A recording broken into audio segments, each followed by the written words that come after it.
आप सभी का साई युग नेटवर्क में स्वागत है।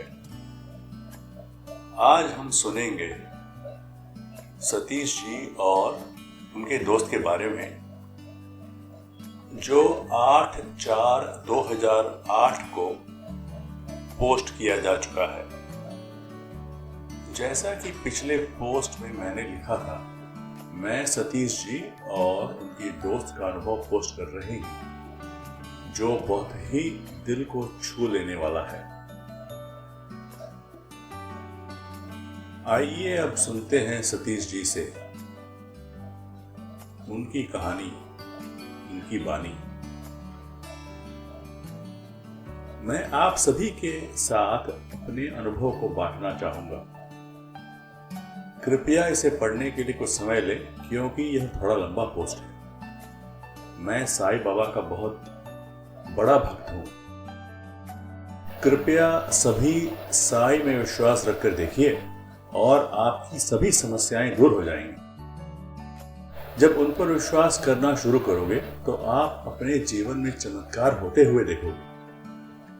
आपको शांति और खुशी मिलेगी। मैंने पिछले 1 साल से ही उन पर विश्वास करना शुरू किया है, वो भी मेरे एक मित्र के द्वारा। इसके पहले मैं कभी उन पर विश्वास नहीं करता था। साईं में विश्वास करने के बाद मेरा जीवन पूरी तरह बदल गया है। मैं आपको अपने सभी अनुभवों को बताना चाहता हूं। मेरी सितारा नाम की एक बहुत अच्छी दोस्त है। हम दोनों बहुत अच्छे दोस्त हैं। मैं उसे पिछले 15 महीनों से जानता हूं। हम दोनों एक ही ऑफिस में काम करते हैं। हम शुरुआत में उतने अच्छे दोस्त नहीं थे, पर पिछले 4 महीने हम दोनों काफी करीब दोस्त बन गए हैं। मेरे माता पिता के बाद मेरे जीवन में अगले महत्वपूर्ण व्यक्ति सितारा है।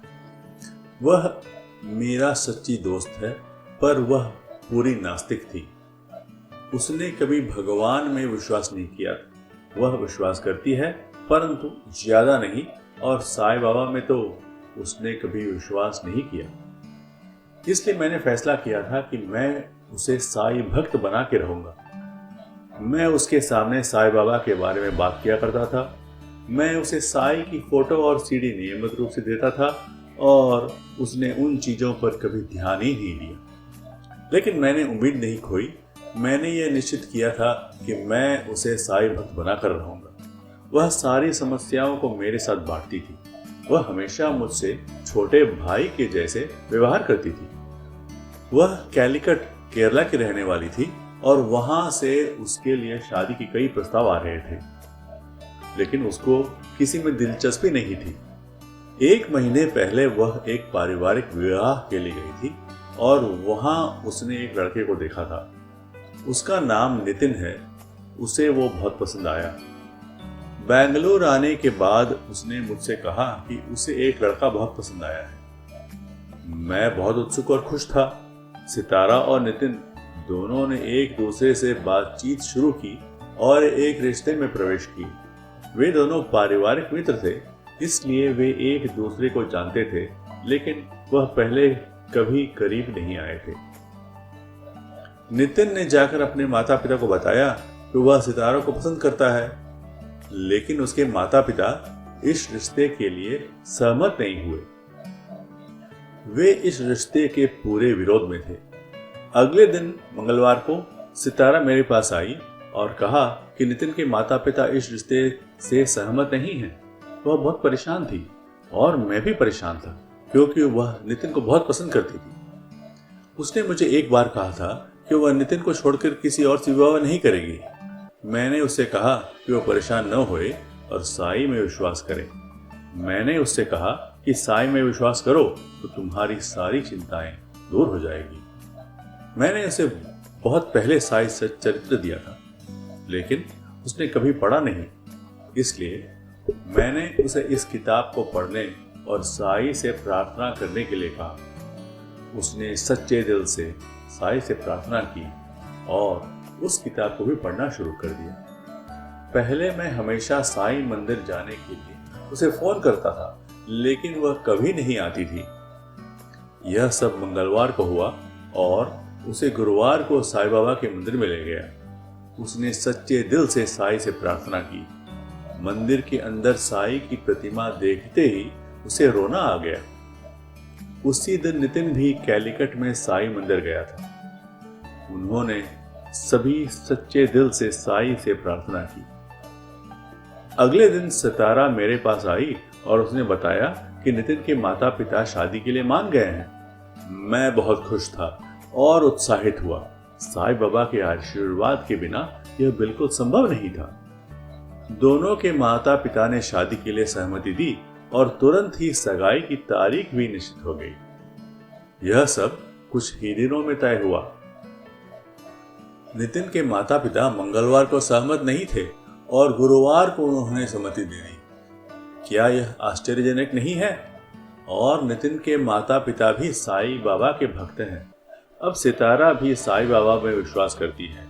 साईं में सितारा को विश्वास कराने में मुझे 2 महीने लग गए। तो कृपा कर आप सभी दोस्तों को साईं के बारे में बताना शुरू करें। उन्हें साईं के बारे में सब कुछ बताएं और उन्हें साईं में विश्वास दिलाएं। यह मुश्किल है, लेकिन उम्मीद कभी नहीं खोए। अब सितारा बहुत खुश है और उसकी सगाई 27 जून को हो चुकी है। यह अविश्वसनीय है कि कैसे चीजें अचानक बदल गई। एक दिन अचानक एक विचार मेरे मन में आया कि कोई मुझसे दक्षिणा मांग रहा है। कोई मुझे कह रहा था, अब जब सितारा की समस्या का समाधान हो चुका है तो मेरी दक्षिणा कहाँ है? मुझे 1 रुपया चाहिए।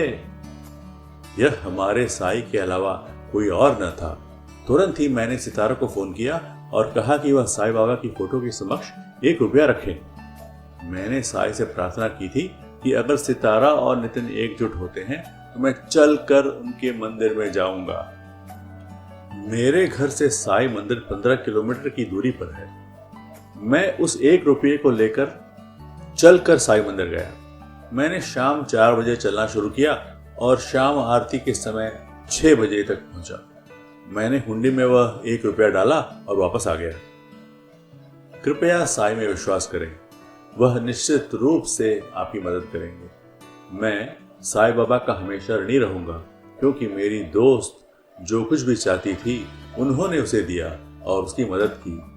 अब सितारा के माता पिता और नितिन के माता पिता दोनों साईं बाबा में विश्वास करते हैं। मुझे बहुत सुकून और खुशी है कि मैं उन सभी को साईं की महानता का एहसास करवाया। मैं अपने जीवन में हमेशा साईं के बारे में लोगों को बताता रहूंगा। कभी भी किसी को चोट नहीं पहुंचाइए और हमेशा दूसरों की मदद करें और साईं आपकी मदद करेंगे। साईं में विश्वास करें और आपकी सारी चिंताएं दूर हो जाएंगी। साईं में विश्वास करने के बाद मेरी सारी समस्याएं हल हो गई हैं। कभी भी अपने लिए साईं से कुछ नहीं मांगना, क्योंकि साईं को पता है कि आप क्या चाहते हैं और क्या नहीं चाहते, और वह आपको सारी खुशी देंगे। ओम साईं राम।